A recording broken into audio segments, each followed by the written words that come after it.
சிவாய நம. வணக்கம். இந்த வீடியோவில் வந்து நம்ம பார்க்க போகிறது அக்ஷய திருதியை பற்றி தான். அதாவது வெள்ளிக்கிழமை 10ஆம் தேதி வருது இல்லைங்களா, 10/5/2024 அன்றைக்கி வருது. அதனுடைய நேரம் பார்த்திங்கன்னா 12 மணிக்கு மேலே தான், அதாவது 12:18 அப்படின்னு சொல்கிறாங்க. அதுக்கப்புறம் சரிங்களா, அதுக்கப்புறம் நம்ம இதை வாங்குறது இதெல்லாம் பண்ணோம். பட் அதுக்கு முன்னாடி வந்து முக்கியமாக அந்த 12:18க்கு முன்னாடி 12 மணிக்கு முன்னாடின்னு வச்சிங்களேன், இந்த ராகு காலம் வரல 10:12 வரும். அந்த டைமில் முடிஞ்ச அளவுக்கு நம்மளால் முடிஞ்ச அளவுக்கு தானம் செய்யணும்.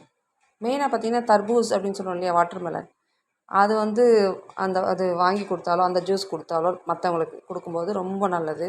அதுக்கப்புறம் வாட்டர் பாட்டில் இல்லை ஜூஸ், இல்லைனா நம்ம மளிகை பொருள்கள், அரிசி, பால், நெய், அந்த மாதிரி சரி. அதை வெள்ளை பொருள் வாங்கினா ரொம்ப நல்லதுன்னு தெரியும் இல்லைங்களா, அதெல்லாம் நாளைக்கு வந்து தானமாக கொடுத்தா நல்லது. குடை, இந்த வெயிலுக்கு வந்து குடை கொடுக்கும்போது, தானமாக கொடுக்கும்போது எங்கன்னா கோயிலுக்கு போகலாம், கோயிலில் போய்ட்டு வாங்கி கொடுக்கலாம், குடை வாங்கி கொடுத்தா ரொம்ப நல்லது. அதுக்கப்புறம் செப்பல் சரிங்களா. இந்த வருஷமே வந்து சனி பகவானுடைய வருஷம்தான். நம்பர் கூட்டினா, வருஷத்தோட நம்பர் கூட்டினா 8 சரிங்களா. 8ன்றது சனி பகவானோட நம்பர். ஸோ செப்பல் வாங்கி கொடுக்கலாம், குடை வாங்கி கொடுக்கலாம், அந்த விசிறி வாங்கி கொடுக்கலாம். அண்ட் இது நல்லா இப்போல்லாம் டிசைனாக நிறைய வருது இல்லைங்களா, அந்த மாதிரி அதெல்லாம் வாங்கி கொடுக்கலாம். ஸோ தானம் அப்படிங்கிறது நம்ம அந்த அக்ஷய திருதிக்கு பொருள் வாங்குறதுக்கு முன்னாடி மற்றவங்களுக்கு செய்யும்போது ரொம்ப ரொம்ப ஒரு சிறப்பான விஷயம். அதுக்கப்புறம் பார்த்திங்கன்னா நம்ம தங்கம் தான் வாங்கணும் அப்படிங்கிறதுல வாங்கினா ரொம்ப நல்லது. அதே சமயத்தில் பார்த்தீங்கன்னா சிம்பிளான ஒரு சில பொருட்கள் தான். நாளைக்கு தங்கத்துக்கு பதிலாக நம்ம பித்தளை பொருட்கள் வாங்கலாம். இந்த மாதிரி டபரா செட்லாம் இருக்கு இல்லையா, அதெல்லாம் வாங்கலாம். அது நம்மளால் வாங்க முடியும் தானே. ஏன்னா தங்கம் மட்டும் இல்லை, அதாவது நம்ம குரு பகவான் சொல்கிறோம், இப்போ டிரான்சிட் ஆகியிருக்கார் இல்லையா, மேஷத்துலேருந்து இப்போது ரிஷபத்துக்கு வந்திருக்காரு. ஸோ இந்த மாதிரி நேரத்தில் பார்த்திங்கன்னா குரு பகவானுடைய அருள் பெறத்துக்கு அதுதான் தங்கம். பொன்னன் அப்படின்னு ஒரு பேர் இருக்குது சரிங்களா. பொன்னன் அப்படின்னா தங்கம், அதான் இவர் தான், குரு பகவான் தான். அதனால தான் அன்றைக்கி வந்து மஞ்சள் இதெல்லாம் வாங்குவாங்க. இப்போ நம்ம அந்த டிரான்சிட் ஆகிருக்கிறதுனால நம்ம என்ன பண்ணலாம், தங்கம் வாங்க முடியல பரவாயில்ல, இந்த மாதிரி பித்தளை டபரா செட்டு, இல்லை வெறும் டம்ளர், இல்லை கிண்ணம், ஒரு தட்டு ஏதாச்சும் வாங்கலாம். அதுக்கப்புறம் பார்த்திங்கன்னா இது ஏற்கனவே சொல்லியிருப்பேன், மஞ்சள் கடுகு, மகாலட்சுமி பிடிச்சது ரொம்ப மஞ்சள் கடுகு, இதெல்லாம் கிடைக்குது இப்போது சரிங்களா, பேக்கெட்டில் கிடைக்குது. அதுக்கப்புறம் தனியா ரொம்ப ரொம்ப முக்கியம். ஒரு 100 கிராம் தனியாக வாங்கிக்கலாம். அதை வாங்கிட்டு இந்த மாதிரி டம்ளர் இல்லை இந்த மாதிரி சொம்பு இல்லைன்னா இது இந்த மாதிரி இருந்துச்சுன்னா அதில் போட்டு நம்ம லக்ஷ்மி முன்னாடி வச்சோம்னா தனம் ஆக்கர்ஷணம்னு சொல்லுவோம் இல்லையா, அந்த ஆக்கர்ஷணம் வரும், அட்ராக்ஷன், மணி அட்ராக்ஷன் வரும். வீட்டுக்கு வந்து வருஷம் முழுக்க அடுத்த இது வரைக்குமே பண வரவு இருந்துக்கிட்டே இருக்கும், சொல்லல கேஷ் ஃப்ளோ இருந்துக்கிட்டே இருக்கும். அப்புறம் பார்த்திங்கன்னா பஞ்சு பார்த்திங்கன்னா வெள்ளை கலர், அதில் சுக்கிரன், பஞ்சுன்றது வந்து சுக்கிர பகவான். அதுவும் வெள்ளிக்கிழமை வர்றதுனால அக்ஷய திருதி அந்த வளம் அதிகமாக இருக்கும் சரிங்களா. அப்புறம் இந்த பச்சை கற்பூரம் சொல்லுவோம் இல்லையா, அது. அப்புறமா உப்பு, அது உங்களுக்கெல்லாம் தெரியும், மொத்தம் அரிசி இதெல்லாம் வாங்கணும், அதெல்லாம் தெரியும். மெயின் வந்து இந்த ஒரு 4. அப்புறம் முடிஞ்சவங்க வெள்ளிக்காயின் வாங்கலாம் சரிங்களா. சின்ன சின்னதாக விற்கிது, 1 கிராம் 2 கிராம்லாம் விற்கிது இப்போலாம், நல்லாவே நமக்கு கிடைக்குது. ஸோ அந்த மாதிரி வாங்கலாம். தங்கம் தான் வாங்கணும் இல்லை, வாங்க முடிஞ்சவங்க வாங்கலாம். அது வந்து அவங்களுடைய பாக்கெட்டோட வெயிட்டை பொறுத்துது சரிங்களா. அதனால் நம்ம சிம்பிளாக எதை முடியுமோ அதில் வாங்கலாம். கண்டிப்பாக ஒரு தொடப்பம் வாங்கிடுங்க. ஒத்தையாக வாங்க மாட்டாங்க, எப்பவுமே 2ஆக வாங்குவாங்க. ஸோ 2ஆக வாங்கிட்டு நாளைக்கு எடுத்துகிட்டு அதுக்கு பூஜை பண்ணுவாங்க.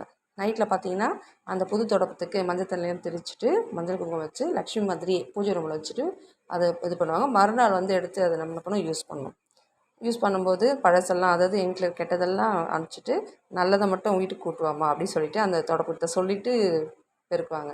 ஸோ ரொம்ப விசேஷம், தொடப்பம் வாங்குறது நாளைக்கு ரொம்ப விசேஷம் சரிங்களா.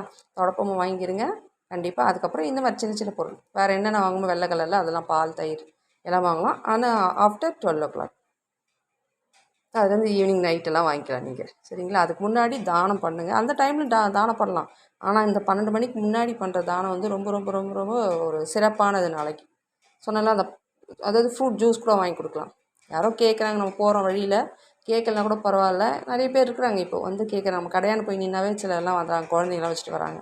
ஸோ நாளைக்கு அவங்க தாகம் தீர்க்கிற மாதிரி அவங்களுடைய அந்த அந்த வெயில் கொடுமையிலேருந்து அந்த நேரத்துக்கு அப்பாடா அப்படின்னு நம்ம வாங்கி கொடுக்குறப்ப அதை குடிச்சிட்டு அவங்க அந்த மனசை திருப்தியாக இருப்பாங்க இல்லையா. அது வந்து நமக்கு வந்து நம்ம பெருசாக தானம் பண்ணிட்டெல்லாம் ரொம்பலாம் ப்ரௌடாக ஃபீல் பண்ணக்கூடாதுங்க. நம்ம செய்யறதுக்கு ஒரு சான்ஸ் அவங்க கொடுக்குறாங்க, அவங்களுக்கு தான் நம்ம தேங்க்ஃபுல்லாக இருக்கணும் சரிங்களா.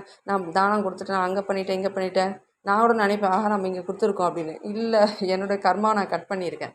என்னோடய கர்மாவுடைய இதை வந்து தீர்க்கறதுக்கு அவங்க தான் வந்து தானமாக வாங்கிட்டு அவங்க தான் நமக்கு வந்து குறைக்கிறாங்க சரிங்களா. அதேமாதிரி தானம் கொடுக்கும்போது இந்த தானம் கொடுக்குறதுனால நானும் நல்லா இருக்கணும், வாங்குகிற அவங்களும் நல்லா இருக்கணும்னு நினச்சிக்கங்க. நம்ம கர்மா கட் ஆகணும்னு மட்டும் நினைக்கக்கூடாது, அது தானாக கட் ஆயிரும். ஆனால் அது கொடுக்கும்போது நானும் நல்லா இருக்கணும், கொடுக்குற நானும் நல்லா இருக்கணும், வாங்குகிற அவங்களும் நல்லா இருக்கணும் அப்படின்னு சொல்லி நினச்சிக்கிடுங்க. சரிங்களா? தானம் பண்ணுங்கள். அதுவும் நல்லா அந்த தானம் வந்து செய்ய செய்ய நமக்கு வந்து அதுக்கு பலன் அதிகம். அக்ஷயம் அப்படின்னு தெரியல. அக்ஷய் ஷயம்னா குறையிறது, அக்ஷய்னா குறையாதது, மேலும் மேலும் வளர்ந்துக்கு. அக்ஷய பாத்திரம்லாம் தெரியும். ஸோ அது கதைலாம் நிறைய இருக்குது, இதெல்லாம் முன்னாடியே சொல்லிட்டோம். அதனால் அது சிம்பிளாக சொல்லிடுறேன். இந்த பொருளாக வாங்கி வெள்ளை கலர் பொருளாக வாங்குங்க. ஆனால் தப்பித்தவ நாளைக்கு பிளாஸ்டிக் பொருளாக வாங்கி வந்துடுங்க. அலுமினியம் பிளாஸ்டிக் பொருளுங்க. அதுக்கப்புறம் பார்த்திங்கன்னா இந்த கடாய் இரும்பு இதெல்லாம் வாங்கக்கூடாது. அதெல்லாம் வாங்கியே வராதுங்க. அதாவது ஃப்ரைடே அன்றைக்கி அதெல்லாம் வீட்டுக்கு கொண்டு வரக்கூடாது. சரிங்களா? மீதியெல்லாம் மங்களகரம் மஞ்சள் வாங்கலாம், குங்குமம் வாங்கலாம், மங்களகரமான பொருள்லாம் வாங்கலாம். சரி, அம்மன் கூட எடுத்துகிட்டு போயிட்டு மங்கள பொருள் நாளைக்கு அதாவது அன்றைக்கி ஃப்ரைடே அன்றைக்கி ஈவினிங் அம்மனுக்கு வந்து நம்ம வச்சுட்டு வரலாம். மங்கள பொருள் 5 பொருள்கள், குங்குமம், மஞ்சள், வளையல் அந்த மாதிரிலேயே அது ஒரு 5 பொருள் வாங்கி அம்மனுக்கும் வச்சுட்டு வரலாம். நாளைக்கு நம்மளுடைய சுமங்கலித்தனம் நம்ம வீட்டில் வந்து மங்களகரமான நிகழ்ச்சி வளர்ந்துகிட்டே இருக்கும், நிறைய நடக்கும். சரிங்களா?